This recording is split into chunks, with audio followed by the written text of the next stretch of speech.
حنین کی جنگ میں پہلے شکست ہو گئی. جنہوں نے بھی تھوڑی بہت سیرت پڑھی ان کو معلوم ہوگا. حنین کی جنگ جب ہوئی تو وہ حوازن کا جو قبیلہ تھا وہ دروں میں چھپا بیٹھا تھا اور یہ گھاٹی سے گزر رہے, اوپر سے تیر برسائے, بھگدڑ مچ گئی. ایک صحابی کا پاؤں بھاگتے ہوئے ہمارے نبی کے پاؤں پہ آن لگا, آ پڑا. تو وہ جوتا تھا, جنگی جوتا, ہارڈ قسم کا. تو آپ کو تکلیف ہوئی تو آپ کے ہاتھ میں ایک چھڑی تھی, آپ نے اس کو بھاگتے کو یوں ماری, کہا اوجعتنی. سوٹا نہیں تھا, چھڑی تھی. اب یوں مار, کہا اوجعتنی. ارے تو نے دیکھ کے تو بھاگنا تھا, تو نے میرا پاؤں کچل دیا, مجھے تکلیف پہنچائی تو نے.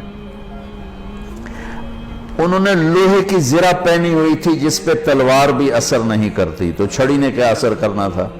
ٹھیک ہے نا میری بات سمجھ میں آئی؟ کہ انہوں نے لوہے کا لباس پہنا ہوا تھا تو اس پر تو تلوار اثر نہیں کرتی, چھڑی نے کیا اثر کرنا تھا؟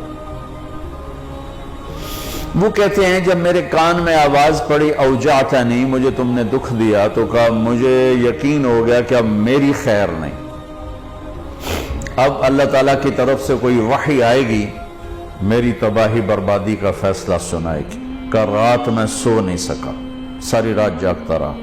فجر کی نماز پڑھی تو اعلان, اپنے خیمے میں پہنچا تو اعلان ہوا کہ جس شخص کا پاؤں اللہ کے نبی کے پاؤں پہ آیا تھا وہ حاضر ہو جائے, جس کا پاؤں نبی کے پاؤں پہ پڑ گیا تھا وہ حاضر ہو جائے. کہنے لگے, میں نے کہا لے ہو گئی نا گل پوری, اب پتہ نہیں تیرے لیے کیا سزا آ رہی ہے. کہ میں ڈرتے ڈرتے پہنچا, آپ تشریف فرما تھے.